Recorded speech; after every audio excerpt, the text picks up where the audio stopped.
Just as they were celebrating 30 years of marriage, the Grammy-winning duo of Marilyn McCoo and Billy Davis Jr. received some very disturbing news. This past June, they found out that Billy had prostate cancer.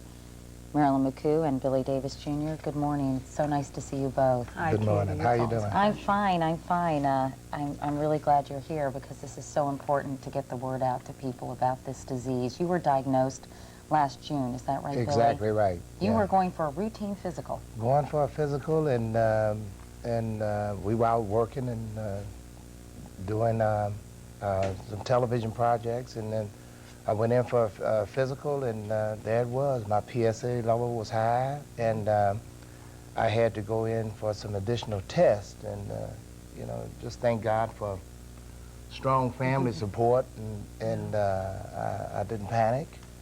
And Dr. Stuart Holden, who was Billy's surgeon at Cedars-Sinai in Los Angeles, was wonderful. He gave Billy so much information, and we got a chance to go and talk to Dr. Patrick Walsh with Johns Hopkins University Medical Center. And, you know, we just got as much information as we could on how to treat this. You did major research, Oh, but yeah. at first it was pretty earth-shattering news, wasn't it? I don't think there's much worse than being told this. Nobody wants to get the news that they have cancer. You know, it hurts right away. You know, but then right away you have to start thinking, what should I do? You know, you have to start going and getting the information and Charting the game research. plan. Exactly right, because it's now becomes your life. Yeah. You opted to have what is called a radical prostatectomy.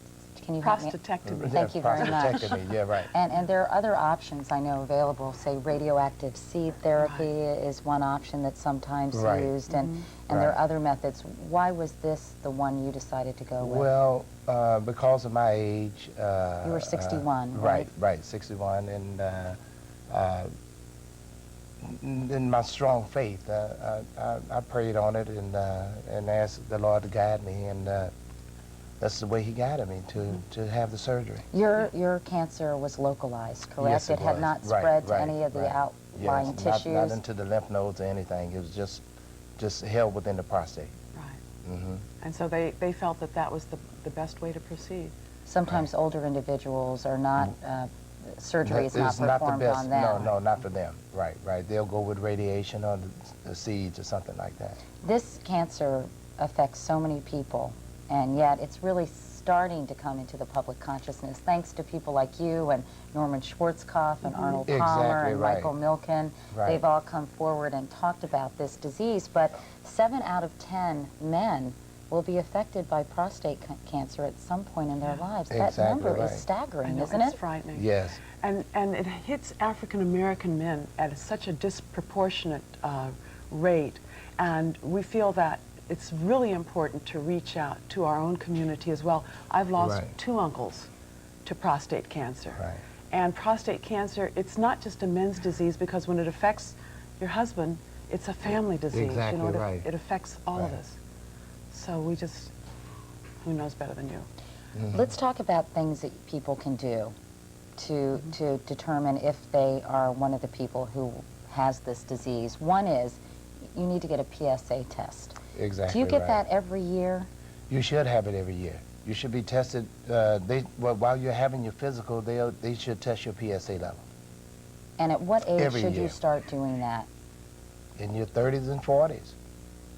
Yeah, right away. There have been men who have been diagnosed with prostate cancer in their 40s. You also need to get a digital rectal exam, is that right, when you go for your physical as well? And sometimes men are kind of funny about that, but it's so important, right? Well, they're going to have to get over that, because it's more important to have the physical done than to end up with this not knowing what's going on with your body.